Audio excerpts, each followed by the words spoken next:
আসসালামু আলাইকুম। ভাষা ও সাহিত্য থেকে দ্বিতীয় পর্বের আলোচনা। এই আলোচনায় থাকবে অনুবাদ সাহিত্য, রামায়ণ, মহাভারত, রোমান্টিক পুনর্ব্যাখ্যান, আরাকান রাজসভা, দৌলত কাজী, আলাওল, কোরেশি মগন ঠাকুর, ফকির গরিবুল্লাহ, পাঁচালী গান, টপ্পা গান ইত্যাদি বিষয়ে আলোচনা, যেগুলো প্রাইমারি, বিসিএস ও অন্য অন্য প্রতিযোগিতামূলক পরীক্ষার জন্য খুবই গুরুত্বপূর্ণ। চ্যানেলটি সাবস্ক্রাইব করে সাথে থাকুন। ভালো লাগলে অবশ্যই লাইক দিবেন আর ভিডিওটি বারবার দেখতে থাকুন। ইনশাল্লাহ এখান থেকেই 100% কমন পাবেন। চলুন শুরু করি। অনুবাদ সাহিত্য মধ্যযুগের বাংলা সাহিত্যের একটি গুরুত্বপূর্ণ অধ্যায়। অনুবাদ সাহিত্য মধ্যযুগের বাংলা সাহিত্যের অনুবাদ হয়েছে মূলত সংস্কৃত থেকে, হিন্দি থেকে, আরবি থেকে ও ফার্সি থেকে। সংস্কৃত থেকে অনুবাদ হয়েছে রামায়ণ। রামায়ণ একটি রচিত হচ্ছে বাল্মীকি, অনুবাদক হচ্ছে কৃত্তিবাস ওঝা। মহাভারত এটি রচয়িতা হচ্ছে বেদব্যাস। মহাভারত অনুবাদক হচ্ছে গোবিন্দ পরমেশ্বর কাশিরাম দাস। রামায়ণ এটি রচনা করেছেন বাল্মীকি, অনুবাদ করা হয়েছে কৃত্তিবাস ওঝা কর্তৃক। মহাভারত এটি রচয়িতা হচ্ছে বেদব্যাস, কিন্তু অনুবাদ করেছে গোবিন্দ পরমেশ্বর এবং কাশিরাম দাস। রামায়ণ খ্রিস্টপূর্ব 4th শতকে সংস্কৃত ভাষায় রামায়ণ রচিত হয়। বাল্মীকি মানে হচ্ছে রামায়ণের মূল রচয়িতা হচ্ছে বাল্মীকি। উইপোকা বাল্মীকির মূল নাম। দস্যু রত্নাকর গিয়াসউদ্দিন আজম শাহ এর অনুরোধে কৃত্তিবাস ওঝা প্রথম রামায়ণের অনুবাদ করেন। গিয়াসউদ্দিন আজমের অনুরোধে কৃত্তিবাস ওঝা প্রথম রামায়ণের অনুবাদ করেন। কৃত্তিবাস রামায়ণের শ্রেষ্ঠ অনুবাদক। বাংলা সাহিত্যের প্রথম মহিলা কবি হচ্ছে চন্দ্রাবতী ও রামায়ণ অনুবাদ করেন। বাংলা সাহিত্যের প্রথম মহিলা কবি হচ্ছে চন্দ্রাবতী রামায়ণ অনুবাদ করেছেন। মহাভারত রচনা করেন বেদব্যাস। গোবিন্দ পরমেশ্বর মহাভারতের প্রথম বাংলা অনুবাদক। তার অনুদিত কবি গ্রন্থটির নাম ছিল হচ্ছে পরাগলি মহাভারত। গোবিন্দ পরমেশ্বর মহাভারতের প্রথম বাংলা অনুবাদক। তার অনুদিত গ্রন্থটির নাম ছিল পরাগলি মহাভারত। এটি গোবিন্দ পরমেশ্বরের অনুবাদক। মহাভারতের শ্রেষ্ঠ বাংলা অনুবাদক হলেন কাশিরাম দাস। মহাভারতে বর্ণিত কুরুক্ষেত্রের যুদ্ধ স্থায়ী ছিল 18 দিন। কুরুক্ষেত্রের যুদ্ধের স্থায়ী ছিল 18 দিন। মহাভারতের পঞ্চাল রাজ দ্রুপদের কন্যা দ্রৌপদী পঞ্চপাণ্ডব তথা 5 ভাইয়ের এক স্ত্রী হচ্ছে দ্রৌপদী পঞ্চপাণ্ডব তথা 5 ভাইয়ের এক স্ত্রী। মহাভারতের দ্রৌপদী হচ্ছে 5 ভাইয়ের একজন স্ত্রী। মহাভারতে বর্ণিত গান্ধার রাজ সুবলের কন্যা হলেন গান্ধারী। হিন্দি থেকে অনুবাদ হয়েছে সতী ময়না ও লোরচন্দ্রী হচ্ছে গ্রন্থ। মূল গ্রন্থ হচ্ছে মৈনাসাদ কবি সাধন। অনুবাদক হচ্ছে প্রথম ও দ্বিতীয় খণ্ড দৌলত কাজী, তৃতীয় খণ্ড হচ্ছে আলাওল। সতী ময়না লোরচন্দ্রানী। পদ্মাবতী গ্রন্থ এটি মূল গ্রন্থ হচ্ছে পাদুমাবত। মালিক মোহাম্মদ জায়সি। এটি অনুবাদ করেন হচ্ছে আলাওল।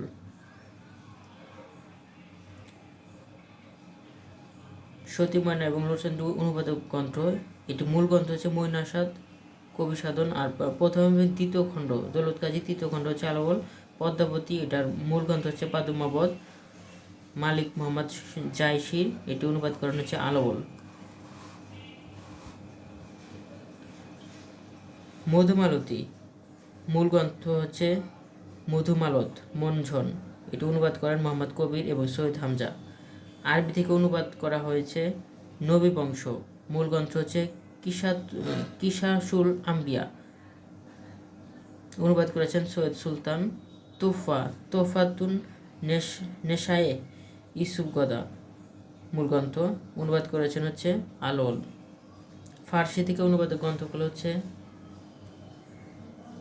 ইউসুফ জুলেখা, মূল গ্রন্থ হচ্ছে ইউসুফ ওয়া জুলাইখা কবি জামি, অনুবাদ করেছেন শাহ মোহাম্মদ সগির। লাইলা ওয়া মজনুন নিজামি, অনুবাদ করেছেন দৌলত উজির বাহরাম খান। হপ্তপয়কর, মূল গ্রন্থ হচ্ছে হপ্তপয়কর, এটি অনুবাদ করেছেন আলাওল। সিকান্দারনামা এটা নিজামির, অনুবাদ করেছেন আলাওল। গুলে বকা অলি, মূল গ্রন্থ হচ্ছে তাজুল মুলুক গুল বকাওয়ালি, অনুবাদ করেছেন মোহাম্মদ মুকিম। রোমান্টিক প্রণয়োপাখ্যান, হিন্দি ও আরবি ফার্সি সাহিত্যের উৎস হতে উপকরণ নিয়ে রচিত প্রণয় কাব্যগুলোই রোমান্টিক প্রণয়োপাখ্যান। প্রণয়োপাখ্যানগুলোর বৈশিষ্ট্য হল মানবিক প্রেম। ফার্সি কাব্যগুলোর উপাখ্যান ইরান দেশের, তবে লাইলি মজনু কাব্যের মূল উৎস সৌদি আরবের লোকগাথা। শাহ মোহাম্মদ সগির ইউসুফ জুলেখা কাব্য রচনা করার মাধ্যমে রোমান্টিক প্রণয়োপাখ্যান ধারার প্রবর্তন করেন। প্রণয়োপাখ্যান ধারার প্রবর্তক হচ্ছে শাহ মোহাম্মদ সগির। ইউসুফ জুলেখার মাধ্যমে শুরু হয়। রোমান্টিক প্রণয়োপাখ্যান ধারার প্রবর্তন করেন শাহ মোহাম্মদ সগির। ছিলেন রোমান্টিক ধারার প্রথম ও বাংলা সাহিত্যের ইতিহাসের প্রাচীনতম মুসলমান কবি। আরাকান রাজসভার বাংলা সাহিত্য। মধ্যযুগে রোসাঙ্গ রাজসভাকে কেন্দ্র করে বাংলা সাহিত্যে চর্চা শুরু হয়। আরাকানকে বাংলা সাহিত্যে রোসাঙ্গ নামে অভিহিত করা হয়। মায়ানমারের উত্তর পশ্চিম সীমানায় এবং চট্টগ্রামের দক্ষিণ সপ্তদশ শতাব্দীতে আরাকান রাজসভায় বঙ্গ ভাষাভাষীর সমুদ্র তীরে আরাকানের অবস্থান। সকল প্রতিভাশালী কবির আবির্ভাব ঘটেছিল। তাদের গুরুত্বপূর্ণ ও মূল্যবান অবদানের বাংলা সাহিত্য সমৃদ্ধ হয়। 1935 সালে আব্দুল করিম সাহিত্য বিশারদ আরাকান রাজসভার বাংলা সাহিত্য গ্রন্থ রচনার মাধ্যমে আরাকান রাজসভার সাহিত্য ভাণ্ডার উদ্ঘাটন করেন। আরাকান রাজসভার কবিগণের মধ্যে দৌলত কাজী, আলাওল, কোরেশী মগন ঠাকুর, মর্দন উল্লেখযোগ্য। দৌলত কাজী আরাকান রাজসভার প্রথম বাঙালি কবি। তিনি লৌকিক কাহিনীর প্রথম রচয়িতা। তাকে বাংলা রোমান্টিক কাব্যধারার পথিকৃৎ হিসেবে মনে করা হয়, তবে সবচেয়ে প্রসিদ্ধ কাব্যগ্রন্থ সতী ময়না ও লোরচন্দ্রনী। দৌলত কাজীর হচ্ছে সতী ময়না এবং লোরচন্দ্রনী তার প্রসিদ্ধ কাব্যগ্রন্থ। আলাওল আরাকান রাজসভার সর্বশ্রেষ্ঠ কবি হচ্ছে আলাওল। তিনি জায়সির পদুমাবত অবলম্বনে পদ্মাবতী কাব্য রচনা করেন। পদ্মাবতী তার প্রথম ও শ্রেষ্ঠ রচনা। পদ্মাবতী কাব্যের নায়ক ও নায়িকা হলেন রত্ন সেন ও পদ্মাবতী। নায়ক নায়িকা হচ্ছে রত্ন সেন এবং পদ্মাবতী। তিনি হপ্তপয়করও রচনা করেন। হপ্তপয়কর রচনা করেন হচ্ছে আলাওল। এবং রত্ন সেন এবং পদ্মাবতী এই দুটি হচ্ছে পদ্মাবতীর নায়ক নায়িকা। কোরেশী মগন ঠাকুর ছিলেন আরাকান রাজসভার প্রধান উজির। মূলত তার পৃষ্ঠপোষকতায় আরাকানের বাংলা সাহিত্য চর্চা হয়েছিল। তার রচিত কাব্যের নাম হচ্ছে চন্দ্রাবতী। এটির রচয়িতা হচ্ছে কোরেশী মগন ঠাকুর। মর্দন রচিত কাব্যের নাম নসিরানামা। এটি রচয়িতা হচ্ছে মর্দন। ভাগ্যের অনিবার্য পরিণতি দেখানোই এ কাব্যের উদ্দেশ্য। চেতনা সম্পৃক্ত সাহিত্যে পুঁথি সাহিত্য অষ্টাদশ শতকে রচিত আরবি ফার্সি শব্দ মিশ্রিত ইসলামী সাহিত্য। বটতলার পুঁথি বলতে বোঝায় দোভাষী বাংলায় রচিত পুঁথি। বটতলার পুঁথি বলতে বোঝা হচ্ছে দোভাষী বাংলায় রচিত পুঁথি। এর 12তম বিসিএসে আসছিল। শায়ের আরবি শব্দ যার অর্থ কবি। শায়ের হচ্ছে আরবি শব্দ যার অর্থ হচ্ছে কবি। দোভাষী পুঁথিকারদের সাধারণভাবে শায়ের বলা হয়।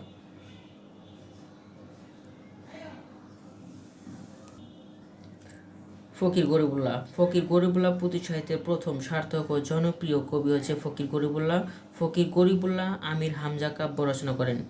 আমির হামজা কাব্য রচনা করেন ফকির গরিবুল্লাহ। পুঁথি সাহিত্যের সূত্রপাত করেন ফকির গরিবুল্লাহ রচিত অন্য কাব্যগুলো হচ্ছে জঙ্গনামা, ইউসুফ জুলেখা, সোনাভান ও সত্যপীরের পুঁথি। এগুলো ফকির গরিবুল্লাহর। কবি কৃষ্ণরাম দাস রচিত বিখ্যাত পুঁথিকাব্য রায়মঙ্গল। সৈয়দ হামজা রচিত পুঁথিকাব্য হল আমির হামজা দ্বিতীয় খণ্ড, যে গুণের পুঁথি ও হাতেম তাই। তাহলে ফকির গরিবুল্লাহর বিখ্যাত কাব্যগুলো হচ্ছে জঙ্গনামা, ইউসুফ জুলেখা, সোনাভান এবং সত্যপীরের পুঁথি। কবি কৃষ্ণ রাম দাস রচিত বিখ্যাত পুঁথি হচ্ছে রায়মঙ্গল হচ্ছে কবি কৃষ্ণরামের।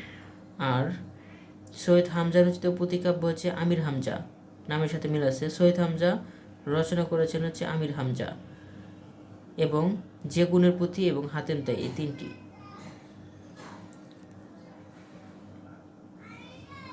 পাঁচালী গান।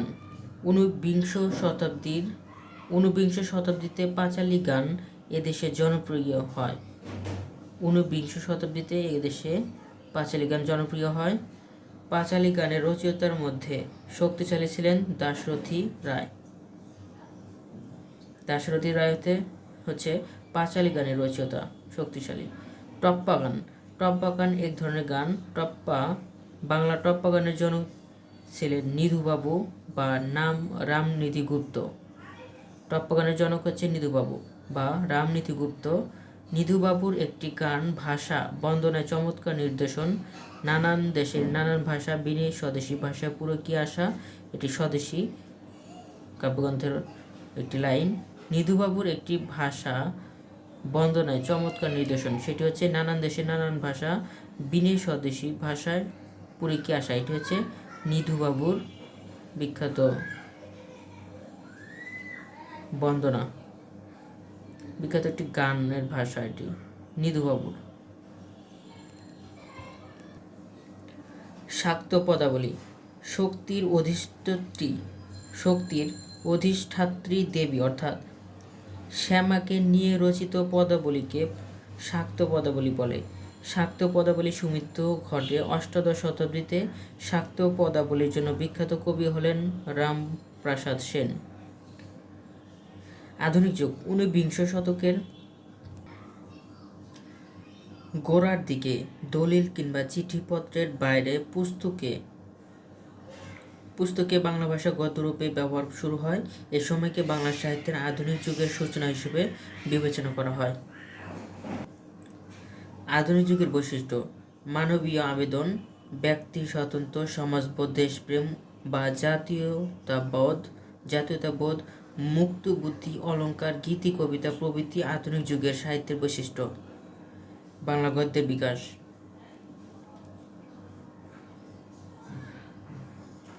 19 শতকের তথা আধুনিক যুগের সর্বশ্রেষ্ঠ ঘটনা বাংলা গদ্যের বিকাশ। 1800 খ্রিস্টাব্দের পূর্বে মূলত দলিল, দস্তাবেজ, চিঠিপত্র ও আইনশাস্ত্রে গদ্য সীমাবদ্ধ ছিল। 1555 খ্রিস্টাব্দে আসামের রাজাকে লেখা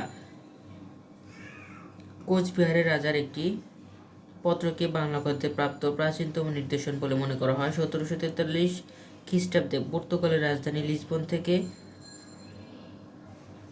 রোমান হরফে মুদ্রিত পর্তুগিজ পাদ্রী ম্যানুয়েল দা আসুনসাও এর রচনায়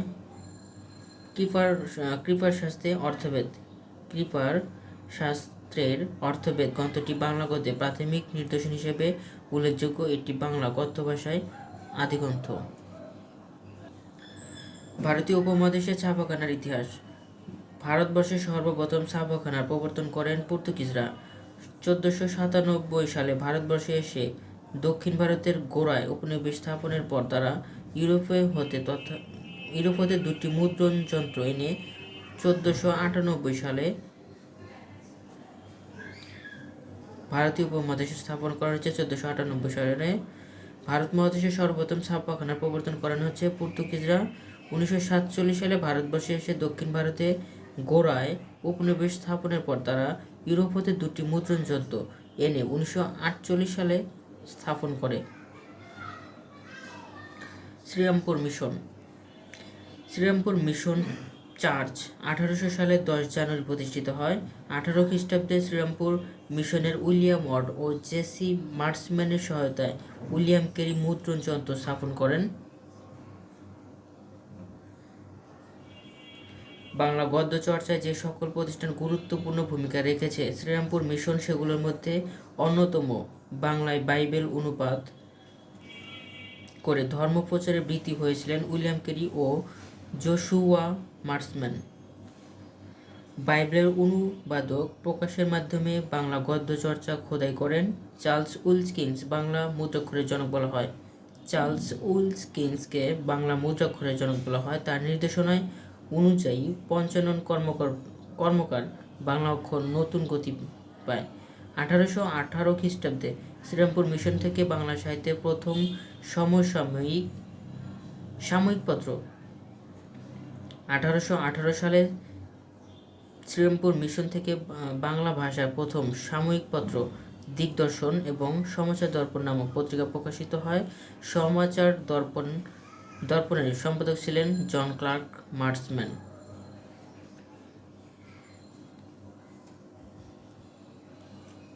বাংলাদেশের ছাপাখানা বাংলাদেশের রংপুরে 1847 সালে বার্তাবহ যন্ত্র নামে ছাপাখানা প্রতিষ্ঠিত হয়। এটি বাংলাদেশের প্রথম ছাপাখানা।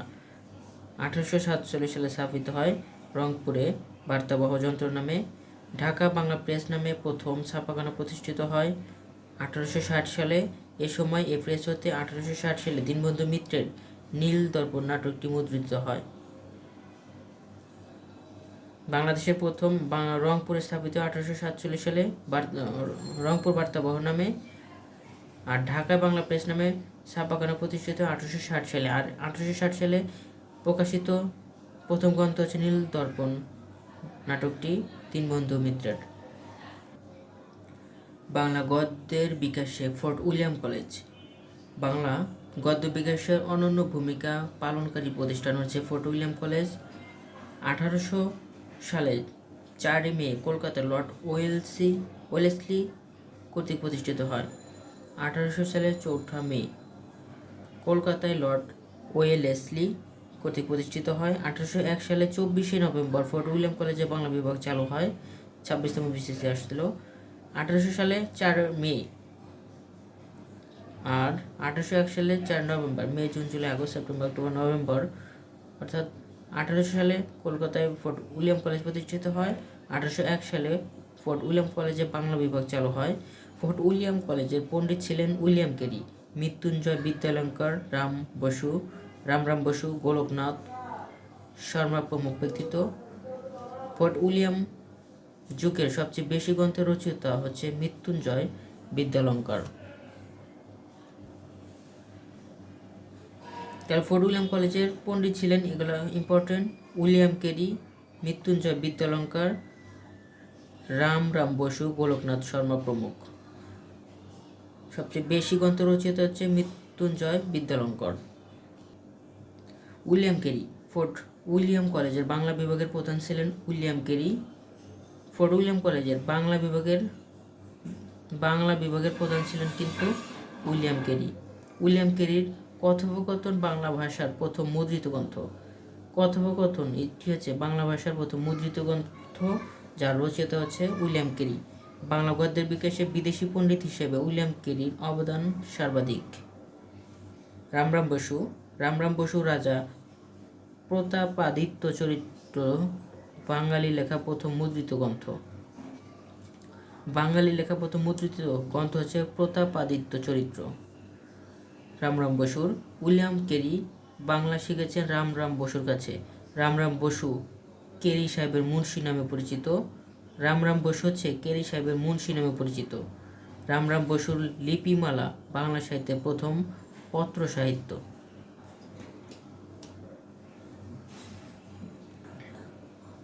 ফোর্ট উইলিয়াম কলেজের বাংলা সাহিত্য। উইলিয়াম কেরি গ্রন্থ হচ্ছে ইতিহাসমালা 1822, কথোপকথন 1801। উইলিয়াম কেরির রচনা করেছেন ইতিহাসমালা 1822, কথোপকথন 1801 উইলিয়াম কেরির। রামরাম বসুর রচনা করেছেন রাজা প্রতাপাদিত্য চরিত্র আর লিপিমালা 1802 রামরাম বসুর। গোলকনাথ শর্মা রচনা করেছেন হিতোপদেশ। মৃত্যুঞ্জয় বিদ্যালঙ্কর রচনা করেছেন 32 সিংহাসন, বেদান্ত চন্দ্রিকা এবং প্রবোধ চন্দ্রিকা। বেদান্ত চন্দ্রিকা, প্রবোধ চন্দ্রিকা এগুলো হচ্ছে মৃত্যুঞ্জয় বিদ্যালঙ্কের রচয়িতা। Hindu college young Bengal. Hindu college প্রতিষ্ঠিত হয় 1817 খ্রিস্টাব্দে। 1855 খ্রিস্টাব্দে কলেজের নাম পরিবর্তন হয়ে প্রেসিডেন্সি কলেজ করা হয়। হিন্দু কলেজ প্রতিষ্ঠিত 1817, কিন্তু নাম পরিবর্তন করা হয় 1855 সালে। পরিবর্তিত নামটি হচ্ছে প্রেসিডেন্সি কলেজ ইয়াং বেঙ্গল। 1826 খ্রিস্টাব্দে মাত্র 17 বছর বয়সে Henry Louis Vivian Derozio Hindu কলেজের শিক্ষক হিসেবে যোগদান করেন। সমাজে জমে থাকা কুসংস্কার মুক্ত সমাজ গড়ার জন্য তিনি ছাত্রদের প্রতি উদাত্ত আহ্বান জানান। মুক্তিচিন্তায় বিশ্বাসী ডিরোজিওর তরুণ শিশুরাই ইয়াং বেঙ্গল নামে পরিচিত। তারা সবাই ইংরেজি ভাবধারা বিশ্বাসী বাঙালি যুবক। এখানে ইম্পর্টেন্ট হচ্ছে 1826 খ্রিস্টাব্দে মাত্র 17 বছর বয়সে Henry Louis Vivian Derozio Hindu কলেজে শিক্ষক হিসেবে যোগদান করেন। সমাজে কুসংস্কার দূর করার জন্য বাঙালি যুবকদের তিনি বিভিন্ন শিক্ষা দিতেন এবং তারা ছিলেন হচ্ছে ইংরেজি ভাবধারা বিশ্বাসী বাঙালি যুবক।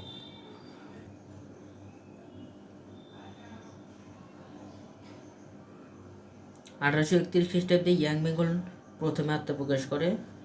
ডিরোজিওর বিখ্যাত ছাত্ররা হলেন কৃষ্ণমোহন বন্দ্যোপাধ্যায়, কালিকা প্রসাদ, রাধানাথ, প্যারীচাঁদ মিত্র এবং শিকদার প্রমুখ। মহাকবি মাইকেল মধুসূদন দত্ত ইয়াং বেঙ্গল গোষ্ঠীভুক্ত ছিলেন। ইয়াং বেঙ্গল গোষ্ঠীর মুখপাত্ররূপে জ্ঞানান্বেষণ পত্রিকা প্রকাশিত হয়।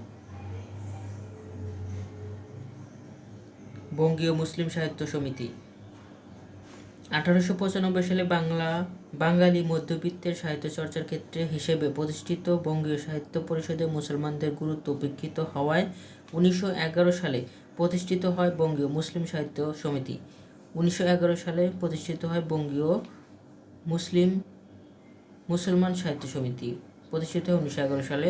প্রতিষ্ঠা তাদের মধ্যে অন্যতম ছিলেন ডক্টর মোহাম্মদ শহীদুল্লাহ, মোহাম্মদ মোজাম্মেল হক, কাজী ইমদাদুল হক, মৌলানা আকরাম খাঁ, কমরেড মুজাফফর আহমেদ প্রমুখ।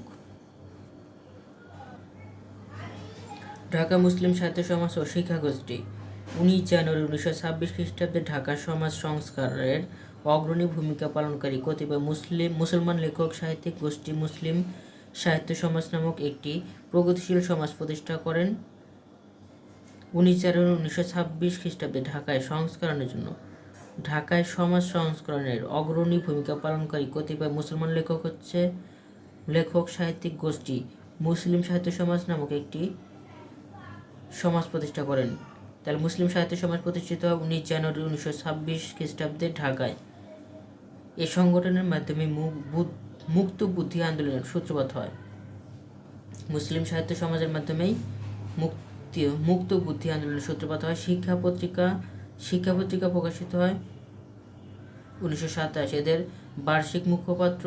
এই পত্রিকার উদ্দেশ্য ছিল মুসলমান সমাজের জীবন ও চিন্তাধারার পরিবর্তন সাধন। শিক্ষা পত্রিকার প্রথম সম্পাদক ছিলেন আবুল হোসেন। শিক্ষা পত্রিকার প্রথম সম্পাদক ছিলেন হচ্ছে আবুল হোসেন। তিনি মুসলিম সাহিত্য সমাজেরও সম্পাদক ছিলেন। এ পত্রিকার বিখ্যাত স্লোগান ছিল জ্ঞান যেখানে সীমাবদ্ধ, বুদ্ধি সেখানে আড়ষ্ট, মুক্তি সেখানে অসম্ভব। 16তম বিসিএসে আসছিল এটা। শিক্ষা গোষ্ঠী শিক্ষা পত্রিকাকে ঘিরে যে কজন লেখক ছিলেন তারাই শিক্ষা গোষ্ঠী নামে পরিচিত। এই গোষ্ঠীর প্রধান লেখকগণ হলেন কাজী আব্দুল ওয়াদুদ, আব্দুল হোসেন, আব্দুল কাদির, কাজী মোতাহার হোসেন চৌধুরী প্রমুখ। 44 এবং 15তম বিসিএসে আসছিল এটা। শিক্ষা গোষ্ঠী শিক্ষা পত্রিকাকে ঘিরে যে কজন লেখক ছিলেন তারাই শিক্ষা গোষ্ঠী নামে পরিচিত। এই গোষ্ঠীর প্রধান লোকগণ ছিলেন হচ্ছে কাজী আব্দুল ওয়াদুদ, আব্দুল হোসেন, আবুল কাদের, কাজী মোত্তাহের হোসেন চৌধুরী ছিলেন। কল্লোল গোষ্ঠী দীনেশ রঞ্জন দাসের সম্পাদনায় 1330 বঙ্গাব্দে বৈশাখে কল্লোল পত্রিকাটি প্রকাশিত হয়। 1923 সালে পত্রিকা প্রকাশিত হয়। এ পত্রিকাকে কেন্দ্র করে যে লেখক গোষ্ঠী তৈরি হয়েছিল তাদেরকে কল্লোল গোষ্ঠী নামে অভিহিত করা হয়। কল্লোল গোষ্ঠীভুক্ত কবি সাহিত্যিকরা হলেন প্রেমেন্দ্র মিত্র, অচিন্ত্য কুমার সেনগুপ্ত, মানিক বন্দ্যোপাধ্যায়, বুদ্ধদেব বসু, কাজী নজরুল ইসলাম, মোহিতলাল মজুমদার প্রমুখ। পঞ্চপাণ্ডব 30-এর দশকে রবীন্দ্রনাথকে ঘিরে বাংলা সাহিত্যে যে বলয় তৈরি হয় তার প্রভাব থেকে প্রথম যে 5 জন কবি মুক্ত হতে চেয়েছিলেন এবং অনেকখানি সমর্থ হয়েছিলেন তাদের এক্ষেত্রে পঞ্চপাণ্ডব বলা হয়। তারা রবীন্দ্র প্রভাবের বাইরে গিয়ে বাংলা ভাষার আধুনিক কবিতা সৃষ্টি করেছিলেন, তাদেরকে পঞ্চপাণ্ডব বলে। বাংলা সাহিত্যে 30-এর দশকের এই বিখ্যাত পঞ্চপাণ্ডবগণ হলেন জীবনানন্দ দাশ, সুধীন্দ্রনাথ দত্ত, অমিয় চক্রবর্তী, বুদ্ধদেব বসু এবং বিষ্ণুদে। পঞ্চপাণ্ডব বলা হয় এই 5 জনকে: জীবনানন্দ দাশ, সুধীন্দ্রনাথ দত্ত, অমিয় চক্রবর্তী, বুদ্ধদেব বসু, বিষ্ণুদে। এই 5 জন হচ্ছে বাংলা সাহিত্যের 30 দশকের বিখ্যাত পঞ্চপাণ্ডব, যারা রবীন্দ্রনাথের বাইরে গিয়ে কবিতা বা গদ্য রচনা করেছেন। বরুচণ্ডী দাস মধ্যযুগে বাংলা সাহিত্যের প্রথম কবি। বরুচণ্ডী দাস হচ্ছে মধ্যযুগের বাংলা সাহিত্যের প্রথম কবি। শ্রীকৃষ্ণ কীর্তন কাব্যের রচয়িতা হিসেবে প্রধান পরিচয় হচ্ছে বরুচণ্ডী দাস। শ্রীকৃষ্ণ কীর্তন এটি রচনা করেন হচ্ছে 1909 সালে এবং প্রকাশিত হয় 1916 সালে। একই সাথে 1916 সালে প্রকাশিত হয় প্রাচীন যুগের চর্যাপদ। আর শ্রীকৃষ্ণ কীর্তন হচ্ছে মধ্যযুগের, যেটি প্রকাশিত হয় 1916 সালে। শ্রীকৃষ্ণ কীর্তন কাব্য মধ্যযুগে বাংলা সাহিত্যের প্রথম নিদর্শন। শ্রীকৃষ্ণ কীর্তন কাব্য সর্বজন স্বীকৃত ও খাঁটি বাংলায় রচিত প্রথম গ্রন্থ। 1909 সালে বসন্ত রঞ্জন রায় বিদ্যাবল্লভ ভারতের পশ্চিমবঙ্গের বাঁকুড়া জেলা বাঁকুড়া হচ্ছে জেলা এবং কাকিল্য হচ্ছে গ্রাম নিবাসী দেবেন্দ্রনাথ মুখোপাধ্যায়ের, যার বাড়িতে পাইছে তার নাম হচ্ছে দেবেন্দ্রনাথ মুখোপাধ্যায়, এর গোয়াল ঘর থেকে শ্রীকৃষ্ণ কীর্তন কাব্য পুঁথি আবিষ্কার করেন এবং 1909 সালে এবং 1916 সালে বঙ্গীয় সাহিত্য পরিষদ থেকে গ্রন্থাকারে প্রকাশ করেন। শ্রীকৃষ্ণ কীর্তন কাব্যের প্রধান চরিত্র হচ্ছে কৃষ্ণ, রাধা এবং বড়াই। বড়াইকে রাধা ও কৃষ্ণের প্রেমের দূতি বলা হয়।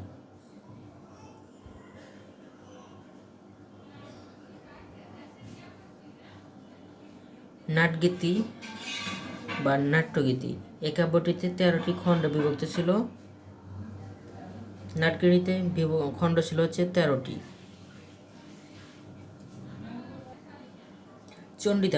চণ্ডীদাস বাংলা ভাষার বৈশ্য পদাবলীর আদি রচয়িতা। চণ্ডীদাস ও বিদ্যাপতি চৈতন্য পূর্ব যুগের পদাবলীর রচয়িতা। চণ্ডীদাস বাংলা ভাষার প্রথম মানবতাবাদী কবি।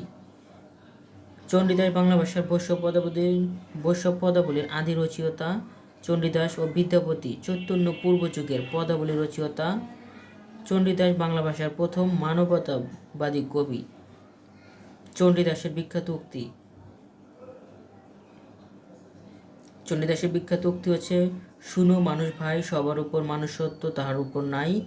আরেকটি হচ্ছে, সইকে শোনাইলাম শ্যাম নাম, সই কেমনে ধরি হিয়া, আমার বধুয়া আনবাড়ি যায় আমার আঙ্গিনা দিয়া। এগুলো হচ্ছে চণ্ডীদাসের বিখ্যাত 3টি উক্তি।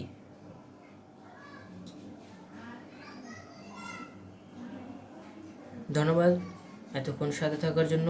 সকলের জন্য শুভকামনা রইল। যে কোনো পরীক্ষার প্রস্তুতির জন্য ভিডিওটি বারবার দেখতে থাকুন, ইনশাল্লাহ এখান থেকেই 100% কমন পাবেন। চ্যানেলটি সাবস্ক্রাইব করে সাথে থাকুন। ভুল ত্রুটি ক্ষমা সুন্দর দৃষ্টিতে দেখবেন। সকলেই ভালো থাকুন। আসসালামু আলাইকুম।